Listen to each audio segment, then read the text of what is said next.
sa atubang sang Siniga Balay.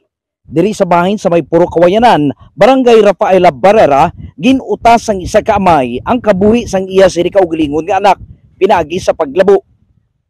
Patay ng isa ka babayi matapos ginhatok-hatok labo sang kaugalingon sini nga amay.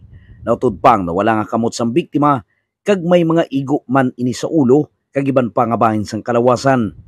Nagluntar ang madugoon nga panghitabo sa Puro Kawayanan, Barangay Rafaela Barrera, Siyudad sang Sagay, sa tuong tinalikdan nga Miyerkules, Abril 24.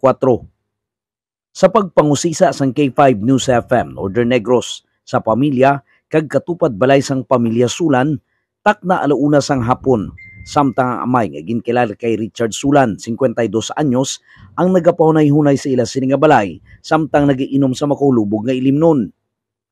Sang wala pa matumod nga rason, hinali na lamang nga ginsulong si Richard sang iya sini nga bata nga si Roslyn Sulan, 25 anyos ng edad, kag residente sang amuman nga lugar. Ini ang nagresulta sa mainit nila nga pagbinaisay. Dugang pa, may bit-bit nga espading si Roslyn, samtang ginahangkat kag ginapawag sini ang iya sini kaugalingon nga amay. Nagsige ang ila paglalisanay, tubtob nga nagpulot pa ang biktima sa mga bato kag ginapanghaboy sa iya sini nga amay. Samtang, ang isa naman kautod ni Roslyn nga araman sa lugar, ang dali-dali nga nagdalagan kag ginkantuan ang ila sini nga Iloy nga yara sa isa ka meeting sang Purok. Pagbalik sang utod kag Iloy, gilayon nga gintuyo nila nga tambagan ang nag-aaway nga mag-amay.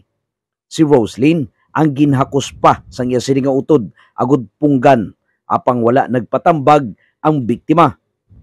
Gilayon nga nagkuha ang amay sang isa kalantip o kun pinuti kag ginlagas ang biktima. Sang maabdan sang amay si Roslyn, diri na nagumpisa ang paghatok-hatok labo sang sospek nga si Richard sa bata sini tubtob nga mapatay.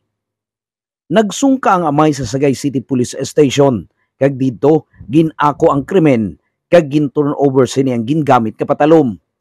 Posible naman nga magapangatubang sang kaso nga parricide ang amay nga si Richard Sulan kag nabili naman ni Roslyn ang duwa ka mga kabataan sini nga nagaedad 6 kag 9 ka tuig. Samtang, yara naman sa Manila, nagatrabaho ang iya sining live-in partner.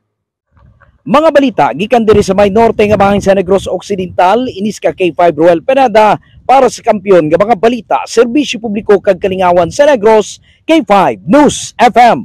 Ang ining nga balita ang ginadulong sa inyo sang DTX Coffee Mix. Himo sa natural nga sangka pareho sang amarkuso, chia seeds, sugared cane extract powder. DTX Coffee Mix. Nakakapi ka na, naka-detox ka pa. DTX Coffee Mix. Mabakal sa mga butika.